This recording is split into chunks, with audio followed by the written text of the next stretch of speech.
Good evening everyone, good evening, good evening, good evening. रुकना एक minute. नमस्कार, स्वागत है आप सभी का आज के इस वीडियो में। हेलो एवरीवन, क्या सभी आई होप फाइन होगे, बढ़िया होगे और ढेर सारे मजे के साथ होगे। Welcome back to the education, हमारा अपना प्यारा channel where study meets madness. ठीक है, स्टार्ट करते हैं आज की इस वीडियो को। ठीक है भाई, आओ एक नए दिन के साथ, एक नए हफ्ते के साथ, एक नए चैप्टर को स्टार्ट करने वाले हैं। कोई दिक्कत, कोई परेशानी बताना एक बार, ठीक। परेशानी तुमको क्या होगी? परेशानी हो सकती है मुझे इस टाइम भाई, जो 3 4 5 दिन से मैं बीमार पड़ा हूँ भाई। नवरात्रि में शक्तियां चली गई थी, राक्षस हूं मैं नहीं, राक्षस नहीं हूं मैं, लेकिन हो गया था भाई नवरात्रि में, सिस्टम पूरा खराब हो गया था। अभी भी फिर भी काफी हद तक ठीक है, लेकिन गला भी पूरी तरीके से नहीं ठीक है। चलो स्टार्ट करते हैं आज की इस वीडियो को। बेसिकली हमने पॉलिटिक्स और ज्योग्राफी, ये दोनों बुक्स हम क्या कर चुके हैं, खत्म कर चुके हैं। आज से हम हिस्ट्री को जहां पे हमने छोड़ा था वहां से उठाने वाले हैं। 5 चैप्टर्स हिस्ट्री के हमने कर लिए थे, ट्राइबल्स, नोमैड एंड पैस्टलिस्ट वाला, वो चैप्टर हमने कर लिया था। अब जो नेक्स्ट चैप्टर हमको उठाना है हिस्ट्री में, that is devotional path to the divine. ठीक है, अच्छा चैप्टर है, लंबा चैप्टर है, रिलीजन के बारे में, डिवोशन के बारे में, इन सारी चीजों के बारे में बेसिकली इस चैप्टर में बात की गई है। लगभग 6 दिन का चैप्टर है ये, ठीक। 5 दिन थ्योरी में और 1 दिन एनसीईआरटी में। मतलब ये हफ्ते में अगर कोई दिक्कत नहीं आई, ठीक, मतलब कोई ऐसा मेरे साथ इशू नहीं हुआ, तो ये हफ्ते में ये चैप्टर हम कर लेंगे खत्म, ठीक। क्योंकि मात्र 6 दिन का चैप्टर है, 5 दिन हमारी एनसीईआरटी में लग जाएंगे, मंडे 5 दिन थ्योरी में लग जाएंगे, मंडे, ट्यूसडे, वेडनेसडे, थर्सडे और फ्राइडे, और छठवां दिन जो सैटरडे का होगा उस दिन हम इसकी एनसीईआरटी डिस्कस कर लेंगे, ठीक। तो इस चैप्टर के नाम से कुछ चीज समझने की कोशिश करें, इस चैप्टर के नाम की थोड़ा कॉन्टेक्स्ट उठाएं। तो क्या कहता है चैप्टर? डिवोशनल पाथ, ठीक। डिवोशन मतलब क्या होता है? डिवोशन इन द सेंस कि आप किसी चीज के लिए समर्पित हो, यानी कि आप किसी चीज को हर चीज से ऊपर समझ रहे हो, ठीक। तो वो पाथ, डिवोशनल पाथ, यानी कि भक्ति का पाथ टू द डिवाइन, ठीक। यानी कि भक्ति के रास्ते पे लोग कैसे चले, हिस्ट्री में ट्रेडिशन कैसे फॉर्म हुए, वो सारी चीजें इस चैप्टर में बेसिकली हम जानने वाले हैं। आई होप कि इस चैप्टर का कॉन्टेक्स्ट क्लियर होगा कि इस चैप्टर में बेसिकली हम क्या बातें करने वाले हैं। अगर क्लियर है तो बताओ एक बार, ठीक है। चलो स्टार्ट करते हैं आज के इस चैप्टर को, स्टार्ट करते हैं इस चैप्टर के लेक्चर नंबर 1 को। Let's go. You may have seen people perform rituals of worship or singing bhajan, kirtan or qawwalis or even repeating the name of God in silence, and notice that some of them are moved to tears. Such intense devotion or love of God is the legacy of various kinds of bhakti and Sufi movements that have evolved since the 8th century. ठीक, तो क्या बताया जा रहा है? Stage build कर रहा है, जो पहला पैराग्राफ है वो बेसिकली इस चैप्टर का स्टेज बिल्ड कर रहा है, ठीक। कि हमने देखा होगा, बहुत बार देखा होगा कि कुछ लोग होते हैं वो क्या करते हैं, भगवान के भजन गाते हैं, ठीक। जो मुस्लिम्स होते हैं वो सूफी सॉन्ग्स गाते हैं, ठीक। बहुत सारे ऐसे लोग होते हैं जो भजन कीर्तन नहीं करते हैं, वो सिर्फ अकेले साइलेंस में बैठ के क्या करते हैं, भगवान के नाम को रिपीटेडली क्या करते रहते हैं, प्रोनाउंस करते रहते हैं, बार बार भगवान के नाम को लेते रहते हैं। बहुत बार हम ऐसा देखते हैं कि जब वो ये काम कर रहे होते हैं, यानी कि भक्ति भजन कर रहे होते हैं, तो उनकी आंखों में आंसू होते हैं, ठीक। क्यों होते हैं? तो उसका सिंपल से रीजन है कि वो जब ये सब कर रहे होते हैं तो वो एक बहुत इंटेंस फीलिंग डेवलप कर लेते हैं रिगार्डिंग गॉड, ठीक। जो भगवान है उनके रिगार्डिंग वो एक बहुत इंटेंस, बहुत डीप फीलिंग डेवलप कर लेते हैं, जिस इंटेंस और डीप फीलिंग के चलते क्या होता है, उनकी आंखों में आंसू हो जाते हैं, क्योंकि वो खुद को उन सारी चीजों से रिलेट कर पाते हैं, ठीक। तो ये जो डीप फीलिंग ऑफ, ये जो डीप इंटेंस फीलिंग डेवलप हुई, ये ऐसा तो है नहीं कि एक दिन में डेवलप हो गई होगी कि कल रात में सोए आज सुबह उठे तो लगा आहा भगवान ही भगवान, भगवान के लिए मैं रो दूं, ऐसा तो हुआ नहीं होगा, टाइम लगता है, ठीक। तुम्हारी तरह नहीं है कि एक दिन में ऐसी फीलिंग डेवलप हो जाए कि सर आज अगर देखा नहीं, आज छत पे से कूद जाऊंगा, आज छत पे से कूद जाऊंगी, ऐसा नहीं होता है, ठीक। टॉपिक में वापस आते हैं कि ये चीजें एक दिन में नहीं होती है कि आप किसी के लिए इतनी इंटेंस फीलिंग्स डेवलप कर लो, ये चीजें एक दिन में नहीं होती है। एक पूरा लॉन्ग टाइम ऑफ पीरियड, एक पूरा long time frame of time लगता है जब ये सारी चीजें डेवलप होती है। ठीक, तो इन सारी चीजों का एक हिस्टोरिकल बैकग्राउंड है। हमारी हिस्ट्री में क्या है, इन सारी चीजों का बैकग्राउंड है। ये सारी चीजें जो भक्ति मूवमेंट्स चले, जो रिचुअल्स बनना स्टार्ट हुए, वो कब से स्टार्ट हुए? 8th सेंचुरी से। ठीक, तो जब से वो स्टार्ट हुए और जिस तरीके से उनका फॉर्मेशन हुआ, वो चीजें इस चैप्टर में हम पढ़ने वाले हैं। ठीक, समझ में आया? पहला पैराग्राफ क्लियर है? बताओ एक बार।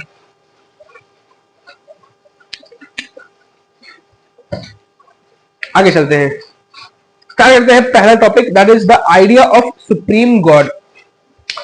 Before large kingdoms emerged, different groups of people worshipped their own gods and goddesses.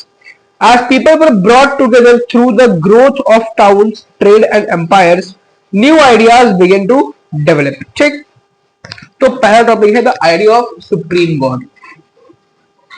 The idea of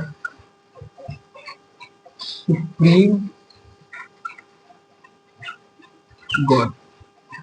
पहला टॉपिक है the idea of supreme God. ठीक, तो टॉपिक में क्या बताया जा रहा है कि जिस टाइम पे बड़ी बड़ी किंगडम्स इमर्ज नहीं हुई थी, बड़ी kingdoms in the sense Khilji dynasty जो थी, अगर मैं इंडियन कॉन्टेक्स्ट में बात करूं जो आप लोगों ने पढ़ रखा है, तो बड़ी किंगडम जैसे मौर्यन किंगडम, ठीक, मुगल डायनेस्टी, खिलजी डायनेस्टी, ठीक, मराठा एम्पायर, तो ये कुछ बड़ी किंगडम्स के नाम है। तो टॉपिक में बेसिकली यही बता रहा है कि उस टाइम पर, जिस टाइम पर ये बड़ी किंगडम्स इमर्ज नहीं हुई थी, ठीक, लोग छोटे छोटे पार्ट्स में, लोग छोटे छोटे कबीलों में, ट्राइबल कम्युनिटीज में डिवाइडेड थे। तो वो जो अलग अलग ट्राइबल कम्युनिटीज थी, वो अलग अलग भगवान को पूजती थी। ठीक, मतलब अलग अलग तरीके के रिचुअल्स को फॉलो करती थी। ठीक, जैसे फॉर एग्जाम्पल हम आज देखते हैं ना कि इंडिया, एक पूरा इंडिया यूनाइटेड है। ठीक, लेकिन जब बड़ी बड़ी किंगडम्स नहीं आई थी तो इंडिया में हजारों लाखों अलग अलग ट्राइबल कम्युनिटीज थी जो अलग अलग गॉड को वर्शिप करती थी। ठीक, लेकिन जैसे ये बड़ी बड़ी डायनेस्टीज आई और इन्होंने धीरे धीरे करके अलग अलग जगहों पर कब्जा करना स्टार्ट किया, तो उन्होंने क्या किया, लोगों को इंटीग्रेट करना स्टार्ट किया, यानी कि लोगों को एकजुट लाना स्टार्ट किया, यानी कि लोगों को, जो छोटे छोटे ग्रुप में लोग डिवाइडेड थे, उनको एक बड़े ग्रुप के अंदर ले लिया। ठीक, अब जब उन छोटे छोटे ग्रुप्स का उन्होंने एक बड़ा ग्रुप बना दिया, तो फिर क्या हुआ कि नए आइडियाज इमर्ज होकर आने लगे भक्ति के। समझ में आ रहा है? देखना, पहले क्या था कि लोग छोटे छोटे ग्रुप्स में, पढ़ाने से ज्यादा खास रहा हूं आज, लोग छोटे छोटे ग्रुप में डिवाइडेड थे, बड़ी एम्पायर्स के, बड़ी किंगडम्स के आने से पहले। ठीक, और ये अलग अलग ग्रुप जो थे वो अलग अलग गॉड को पूजते थे। ठीक, लेकिन जैसे ही क्या हुआ, जैसे ही बड़ी किंगडम्स आई और उन्होंने इनको कब्जा करना स्टार्ट किया, तो अब मान लो इस पूरे ग्रुप को एक किसी बड़ी किंगडम ने क्या कर लिया, कब्जा कर लिया। इस पूरे एक बड़े ग्रुप को क्या किया, इस पूरे ग्रुप को क्या किया, किसी बड़ी किंगडम ने कब्जा कर लिया। ठीक, तो अब कब्जा कर लिया तो यहां पर अब इनकी अलग अलग आइडेंटिटी नहीं रह गई। ठीक, अब ये एक साथ मिल गए। ठीक, ये एक साथ मिल गए। जब ये एक साथ मिले तो इन्होंने नए आइडियाज का इमरजेंस स्टार्ट किया। ठीक, यानी कि नए आइडियाज आने लगे अबाउट द भक्ति ट्रेडिशन। ठीक, जो ये लोग अलग अलग गॉड को पूछते थे, उन्होंने एक सुप्रीम गॉड क्या किया, अपना डिसाइड कर लिया।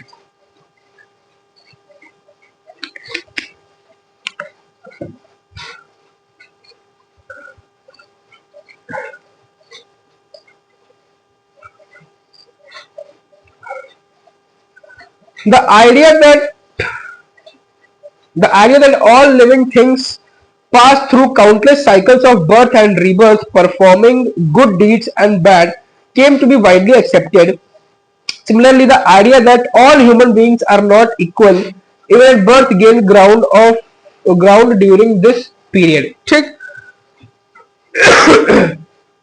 तो क्या हुआ, सिंपल सी चीज समझ में आई कि पहले छोटे छोटे ग्रुप्स में लोग डिवाइडेड थे, लेकिन जैसे ही बड़ी किंगडम्स आई तो वो छोटे छोटे ग्रुप्स क्या हो गए, इंटीग्रेट हो गए, एक साथ आ गए और नए आइडियाज इमर्ज होके आना स्टार्ट हुए। New ideas emerge. चल क्यों नहीं रहा है ये,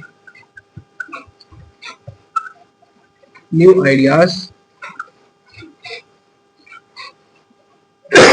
इमर्ज, नए आइडियाज जो थे वो इमर्ज होके आ गए। ठीक, अब नए आइडियाज इमर्ज होके आए तो, लेकिन वो दो मेन आइडियाज इमर्ज होके आए। कौन कौन से? सबसे पहला था, सबसे पहले जो आइडियोलॉजी थी वो थी रीबर्थ। ठीक, जब बहुत सारे अलग अलग छोटी छोटी कम्युनिटीज ने मिलकर एक बड़ा ग्रुप बनाया ना, तो वहां पे जो सबसे पहला आइडिया, जो सबसे मेजर आइडिया इमर्ज होके आया, वो ये कि अब वो बिलीव करने लगे थे किस चीज में, वो बिलीव करने लगे थे इस चीज में कि एक जो व्यक्ति है, जैसे मान लो मैं हूं, तो मैं बहुत बार मरा हूं, बहुत बार पैदा हुआ हूं अपने अच्छे कर्म और बुरे कर्मों के बेसिस पे। ठीक, जैसे हमारे सनातन धर्म में कहते हैं ना कि 84 लाख योनियां होती हैं, उसको कंप्लीट करने के बाद फिर हम एज अ ह्यूमंस जन्म लेते हैं। तो वही चीज पे ये लोग बिलीव करने लगे, क्या कि एक जो भी एक व्यक्ति है वो बार बार जीवन मरण के प्रोसेस से होके आया है, ऑन द बेसिस ऑफ कि उसने किस तरह के कर्म किए हैं, उसके बेसिस पे वो बार बार जीवन मरण के प्रोसेस से होके आया हुआ है। ठीक, पहली आइडियोलॉजी तो ये हो गई। ठीक, और दूसरी आइडियोलॉजी क्या उन्होंने डेवलप की? That all are not equal. दूसरी आइडियोलॉजी उन लोगों ने ये डेवलप की। ठीक, पहली आइडियोलॉजी तो ये डेवलप की कि जो एक कोई व्यक्ति होता है वो बार बार जीवन और मरण के प्रोसेस से होके गुजरता है। ठीक, और दूसरी आइडियोलॉजी उन्होंने ये डेवलप की कि पैदा होते से ही हम डिविजन क्रिएट कर देंगे। ठीक, यानी कि जो भी एक व्यक्ति कहीं पर पैदा हो रहा है तो वो इक्वल नहीं होगा। ठीक, उनके बीच में कहीं ना कहीं डिफरेंसेस क्रिएट होंगे। तो ये दो मेन आइडियोलॉजीज थी जो लोगों के साथ आने से इमर्ज हुई। पहली ये कि एक कोई भी जो व्यक्ति होता है वो बार बार जीवन और मरण के प्रोसेस से होकर गुजरता है, और दूसरा ये कि जब भी कोई एक व्यक्ति पैदा होता है तो वो इक्वल नहीं होता है। ठीक,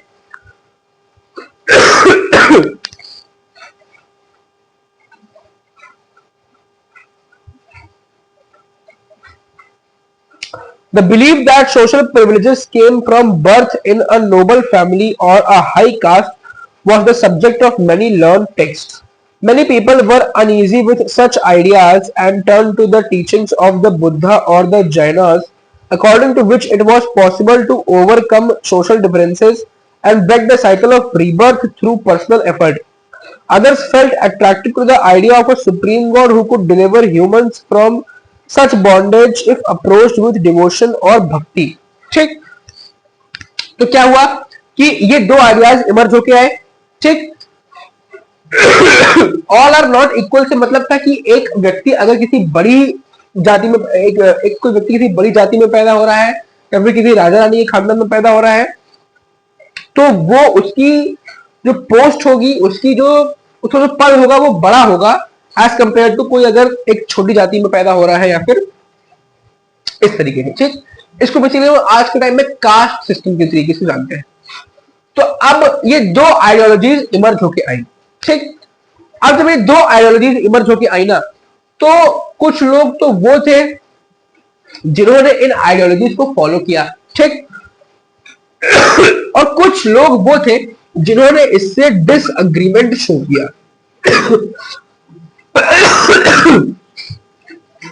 जिन्होंने इससे डिसएग्रीमेंट शो किया।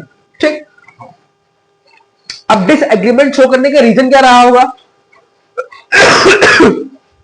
तो डिसएग्रीमेंट शो करने का सिंपल सा रीजन ये रहा होगा कि हो सकता है वो लोग कुछ ऐसे कम्युनिटीज से बिलोंग करते हो जिनको रिस्पेक्ट न दी जाती हो, तो इसी वजह से वो इस आइडियोलॉजी से अपने आप को उन्होंने अलग कर लिया। ठीक, अब जिन लोगों ने डिसएग्रीमेंट शो किया वो लोग भी दो ग्रुप्स में डिवाइड हो गए। जिन लोगों ने डिसएग्रीमेंट शो किया वो लोग भी दो ग्रुप्स में डिवाइड हो गए। पहले वो जिन्होंने बुद्धास और जैनास की पाथ को फॉलो किया, बुद्धास एंड जैनास।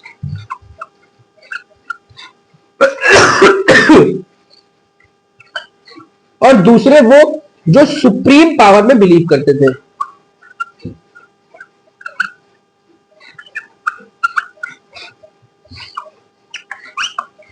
दूसरे वो जो कि सुप्रीम पावर में बिलीव करते थे।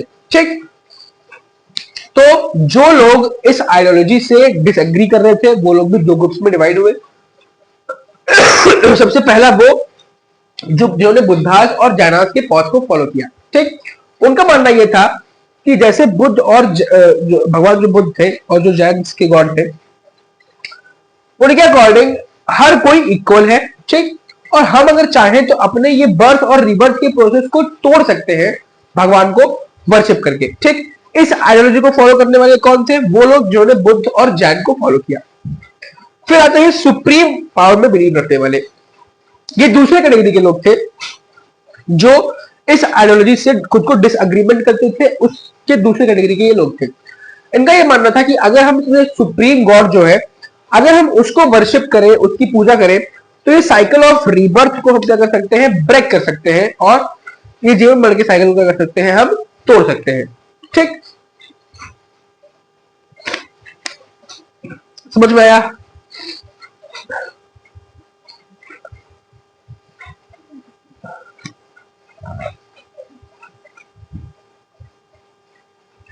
This idea advocated in the Bhagavad Gita grew in popularity in the early centuries of the Common Era.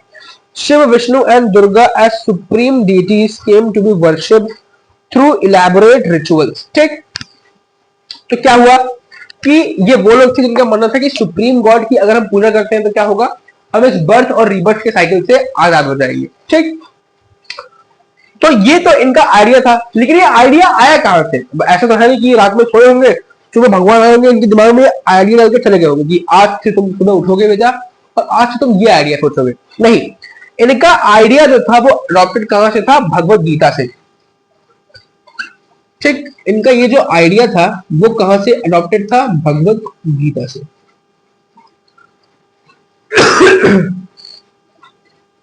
ये जो आइडिया था इनका कि अगर हम सुप्रीम गॉड की पूजा करते हैं तो हम इस बर्थ और रीबर्थ के प्रोसेस से मुक्त हो जाएंगे, ये उन्होंने कहां से अडॉप्ट किया था? भगवत गीता से। ठीक, तो अब क्योंकि ये लोग भगवत गीता को फॉलो कर रहे थे, तो भगवत गीता में जो जो लोग मेंशन्ड थे, इन्होंने उनकी वर्शिप करना स्टार्ट किया। जैसे माँ दुर्गा हो गई, ठीक, लॉर्ड कृष्ण, लॉर्ड विष्णु हो गए, वो लॉर्ड शिवा, इन लोग की भक्ति इन लोगों ने करना स्टार्ट किया। ठीक, क्यों? क्योंकि ये लोग भगवत गीता को बिलीव करते थे और भगवत गीता में ये लोग मेंशन है, तो इन लोगों ने इन लोग को, यानी कि भगवान विष्णु को, भगवान शिव को, माता दुर्गा को, इन्होंने सुप्रीम गॉड मान की पूजा करना स्टार्ट कर दिया। ठीक, और ये सारी कहानी कब की है? बिफोर सीई, क्रिश्चियन एरा के आने से पहले की। ठीक, ये टाइम फ्रेम समझते हो ना? ये टाइम फ्रेम समझते हो? और टाइम फ्रेम समझा दो एक बार में। देखो, एक जो हमारा कैलेंडर है जिसको हम यूज करते हैं, वो दो पार्ट्स में डिवाइडेड है। ठीक, एक पार्ट जीसस क्राइस्ट के बर्थ के बाद का, जिसको कहते हैं सीई, कॉमन एरा या फिर एडी, यानी कि एनो डोमिनी, और एक उनके बर्थ के पहले का, जिसको कहते हैं बीसीई, यानी कि बिफोर कॉमन एरा, और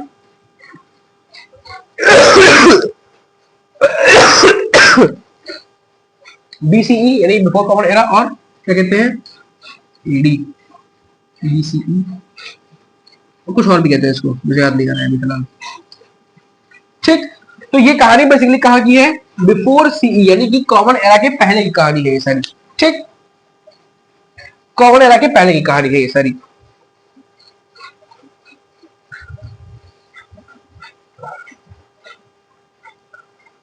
At the same time, gods and goddesses worshipped in different areas came to be identified with Shiva, Vishnu or Durga. In the process, local myths and legends became a part of the Puranic stories, and methods of worship recommended in the Puranas were introduced into the local cults. ठीक, तो हुआ क्या कि एक तरफ तो इन लोगों ने भगवान विष्णु, भगवान शिव और माता दुर्गा की पूजा करना स्टार्ट कर दिया। ठीक, इसी के पैरेलल में क्या हो रहा था? इसी के पैरेलल में वो जो लोग थे जो अलग अलग गॉड की पूजा करते थे, इन्होंने उनको भी अपने ग्रुप के अंदर शामिल कर लिया। ठीक, कैसे शामिल किया? तो बहुत अच्छे ट्रिक का यूज किया इन लोगों ने। क्या ट्रिक का यूज किया? कि जिन छोटे छोटे कबीलों में वो अलग अलग गॉड्स यूज करते थे ना, इन लोगों ने ऐसा बताया कि वो जिस गॉड को तुम वर्शिप करते हो ना, वो हमारे भगवान विष्णु का ही अवतार है। ठीक, तो अब जब उन लोगों ने ये समझा कि अच्छा जिस गॉड को हम वर्शिप करते हो भगवान विष्णु का अवतार है, तो उन्होंने सोचा कि अब अवतार को क्या ही पूजा, हम डायरेक्ट भगवान विष्णु की तरफ ही चलते हैं। ठीक, तो इन्होंने न्यू ग्रुप को क्या कर लिया, इन्होंने न्यू ग्रुप को अपने अंदर इमर्ज कर लिया, न्यू ग्रुप इमर्ज। ठीक, न्यू ग्रुप जब इसमें इमर्ज हुआ तो ये जो न्यू ग्रुप था इसकी जो स्टोरीज थी, जो मिथ्स थे, वो क्या हो गए, हमारे माइथोलॉजी के पार्ट बनते चले गए। ठीक, समझ में आ रहा है, चेन फॉर्म हो रही है एक, कि सारी चीजें कहां से लिंक्ड है, ये सारी चीज समझ में आ रही है ना, बताना एक बार। हाँ, कोई दिक्कत हो बताना।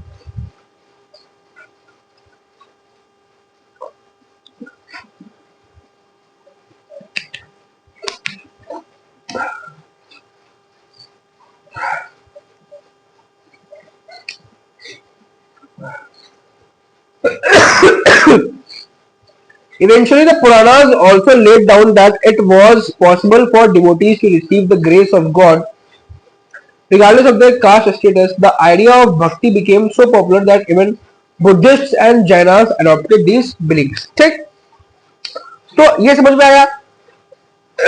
अब जब ये लोग इनमें जुड़े ना तो एक नई आइडियोलॉजी फॉर्म हुई। क्या आइडियोलॉजी फॉर्म हुई? न्यू आइडियोलॉजी इमर्ज हुई।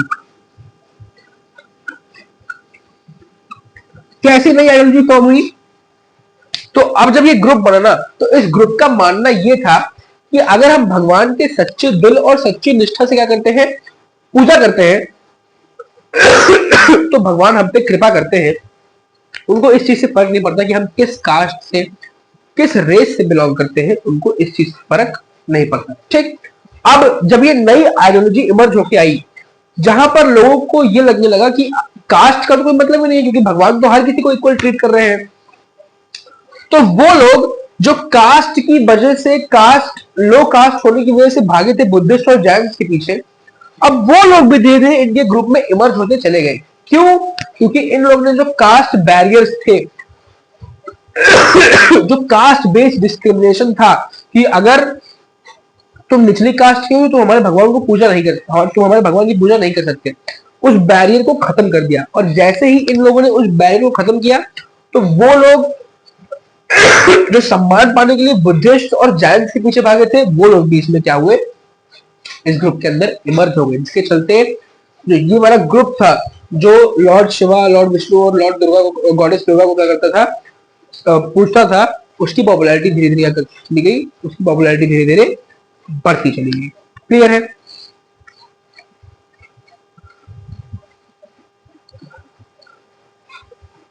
नेक्स्ट टॉपिक है bhakti in South India, Nayanars and Alvars. The 7th to 9th centuries saw the emergence of new religious movements led by the Nayanars, saints devoted to Shiva, and Alvar, saints devoted to Vishnu, who came from all castes including those considered untouchable like the Pulayar and the Panaras. ठीक, तो next topic है bhakti in South India. भक्ति in South India. अब क्या हुआ कि जैसे से ये ग्रुप बड़ा होता चला गया वैसे वैसे इन लोगों ने भक्ति मूवमेंट करना स्टार्ट किया। ठीक, भक्ति मूवमेंट करना स्टार्ट किया यानी कि भक्ति को स्प्रेड करना स्टार्ट किया, लोगों को भक्ति के बारे में बताना स्टार्ट किया कि भाई भक्ति करो, भक्ति से सब कुछ ठीक हो जाएगा। तो अब फिर ये जो आइडिया पहुंचा, ये पहुंचा साउथ इंडिया में। जब साउथ इंडिया में ये आइडिया पहुंचा तो साउथ इंडिया के लोग दो पार्ट्स में डिवाइड हो गए। ठीक, एक ग्रुप था नायनार्स का,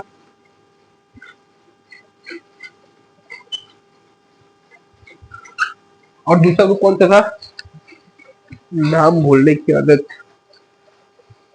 नायनार्स एंड अलवर्स। ठीक, नायनार्स एंड अलवर्स, इन दो कम्युनिटीज में साउथ इंडिया डिवाइड हो गया। ठीक, नायनार्स वो थे जो भगवान शिव की पूजा करते थे और अलवर्स वो थे जो भगवान विष्णु की पूजा करते थे। ठीक, अब जब इन दो कम्युनिटीज में साउथ इंडिया डिवाइड हुआ तो अब इसमें वो लोग भी थे जो लो कास्ट चाहते थे, जिनको लोग अनटचेबल मानते थे, वो लोग भी थे जो भगवान शिव और भगवान विष्णु की क्या करते थे, पूजा करते थे।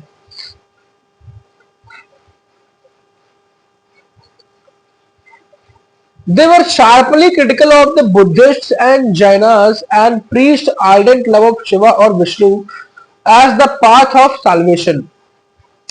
They drew upon the ideals of love. Earliest example of Tamil drew the ideals of love and heroism as found in the Sangam literature.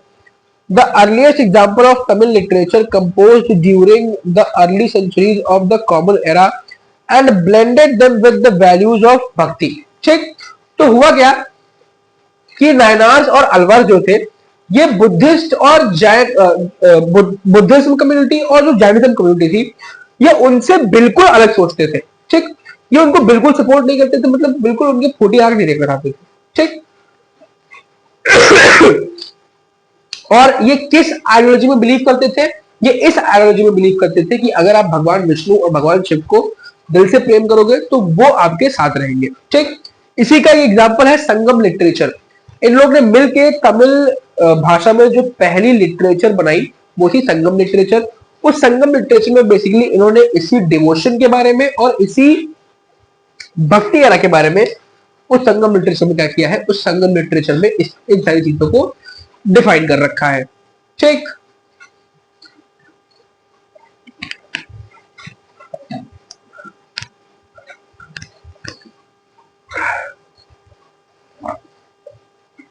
The Nayanars and Alvars went from place to place composing exquisite poems in praise of the deities enshrined in the villages they visited and set them to music। ठीक, तो जो नायनार्स और अलवार्स थे ना, इन्होंने भक्ति tradition को बहुत ज्यादा स्प्रेड किया। कैसे? इन्होंने जो डिवोशनल सॉन्ग्स लिखे यानी कि भगवान के जो गीत लिखे उसको अलग अलग पार्ट्स में, पूरी कंट्री के अलग अलग पार्ट्स में जाके उसको गाया करते थे और भगवान के बारे में लोगों को इन्होंने बताना स्टार्ट किया, जिसके चलते क्या हुआ कि और लोग क्या हो सके, भक्ति से जुड़ सके। Between the 10th and 12th centuries, the Chola and Pandya kings built elaborate temples around many of the shrines visited by the saint poets, strengthening the links between the Bhakti tradition and temple worship। ठीक, तो 10वीं और 12वीं शताब्दी के बीच में जिस time पे चोला और पांड्या किंगडम आई, उस टाइम पे चोला और पांड्या किंगडम ने भर के टेम्पल्स बनाए। ठीक, जिस जिस एरियाज में ये नायनार्स और अलवर्स ने विजिट किया था हर उस एरिया में इन्होंने टेम्पल बना दिया। ठीक, जिसके चलते इन्होंने भक्ति का लिंक स्ट्रॉन्ग कर दिया, किससे? आम जो लोग थे उनसे। This was also the time when their poems were compiled besides hagiographies or religious biographies of the Alvars and Nayanars were also composed। Today we use these texts as sources for writing histories of the Bhakti tradition। ठीक, और यही वो time period था जब जो poems और जो autobiographies और जो भगवान के बारे में अलवार और नायनार ने लिखा था उसको कंपाइल किया गया, मतलब उसको वापस से रीराइट किया गया। ठीक, इसी सारे टेक्स्ट को, इन्हीं सारे डॉक्यूमेंट्स को आज हम यूज करते हैं उस टाइम की हिस्ट्री को लिखने के लिए। ठीक, लंबी सांस लो भाई और खत्म करो। आज के लिए बस इतना ही, बाकी का चैप्टर जो है वो हम नेक्स्ट क्लास में स्टार्ट करेंगे। एक चीज भाई ध्यान से सुन लो, हिस्ट्री का चैप्टर है, लंबा चैप्टर होता है, इसलिए ज्यादा कवर करना होगा एक दिन में, इसलिए वीडियो थोड़ी लंबी होगी, 25 मिनट 30 मिनट 35 मिनट ऐसे होगी। आई थिंक ये वाली भी 30-35 मिनट की होने वाली होगी क्रॉस। ठीक, तो उसके लिए थोड़ा प्रिपेयर लेना माइंड से, इसको बोलता हूँ आगे चल नहीं रहे हाला बोला क्या, कोई बात नहीं, निकल जाता है कभी कभी। इसी के साथ एंड करता है इस वीडियो को, मिलकर नेक्स्ट क्लास में, ध्यान रखना, बाय।